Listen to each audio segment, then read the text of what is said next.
é só um AAA e um AC e prontinho. Lembrem do bafômetro, eu acho que vai cair. Lembrem da experiência que eu fiz de ficar verdinho, aquilo ali é tri importante, por incrível que pareça.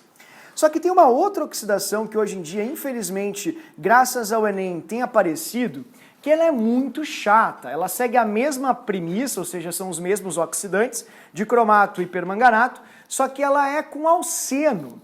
Não era muito comum, a URGS cobrou pela última vez em 2004 e desde então nunca mais cobrou, mas o Enem cobrou. E aí o Enem cobrou de um jeito não tão assim Enem, tipo, o aluno tinha que saber um pouquinho, pelo menos, do que se tratava.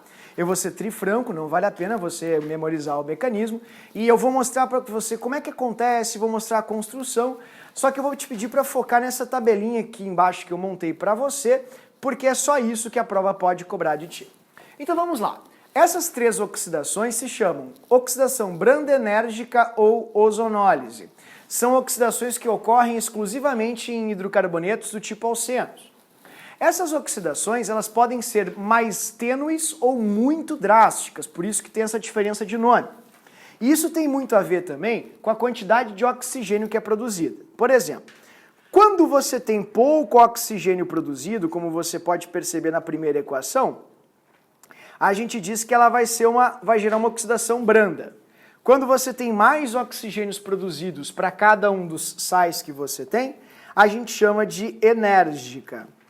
E quando tem ozônio, você chama de ozonólise. Só que não tem como você adivinhar esse tipo de coisa. Portanto, você nunca vai ficar, digamos assim, como eu posso lhes dizer, refém do acaso. Não. A prova tem que informar se quer que você oxide de forma branda ou se quer que você oxide de forma enérgica. Então eu só coloquei ali em cima os mecanismos e as reações para você saber a diferença, a quantidade de oxigênios. Mas isso aqui a prova tem que dizer para você, porque você não é, sei lá, mediúnico, você não vai psicografar esse tipo de coisa, você tem que ter acesso a alguma informação. Tá, e o que acontece? Pois bem, quando a oxidação ela é branda, cujo próprio nome já te remete a algo mais fraquinho, o oxigênio do oxigênio ativo e da própria água, eles vão entrar na molécula e vão gerar dióis, ou seja, duas hidroxilas alcoólicas nesse alceno, sem quebrá-lo, sem parti-lo ao meio, apenas formando hidroxilas alcoólicas. Então, o que vai acontecer? Ó, vou pegar aqui para você, eu preparei uma forma especial de mostrar isso para ti. Olha o que vai acontecer. Ó, esse aqui, esse composto que antes era assim, tá vendo? Assim como você está vendo ali no quadro, agora ele vai ficar assim. O oxigênio, os dois oxigênios e os dois hidrogênios vão entrar na molécula e você vai formar dióis. Não há uma quebra na molécula, a molécula não vai ser cortada no meio. Portanto, na oxidação branda, observe que o professor fez num quadrinho ali direitinho para que você entenda. A molécula não vai ser cortada no meio, não vai ser. Ó, corte no meio entre a ligação dupla. Não vai sofrer a quebra, não vai sofrer o corte, não sofre. Tá, e o que acontece? Carbonos primários, secundários e terciários, todos viram dióis. Como assim dióis? Diol, diol, diol.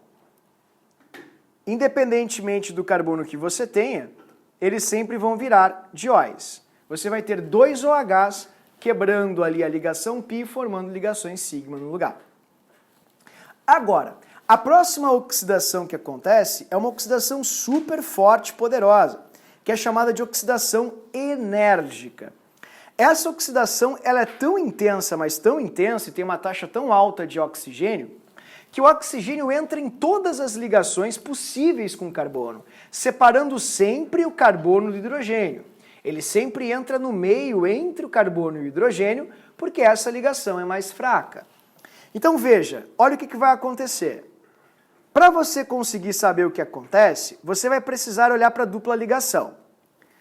Você vai precisar fazer um pequeno corte bem no meio da dupla ligação, porque quando a reação é de oxidação enérgica, você destrói a molécula, ela se parte. E o ponto de partida, ou ponto de corte, é na dupla ligação. Tá, e daí? Bom, Feito isso, você vai precisar colocar sobre os carbonos também se eles são carbonos primários, secundários ou terciários. Nesse caso, este carbono é um carbono primário, porque ele está ligado somente a um carbono, e esse é um carbono secundário, porque está ligado a outros dois carbonos. Quando você tem carbonos primários e secundários, a oxidação enérgica gera isso aqui, ó. Preste atenção. Tá vendo?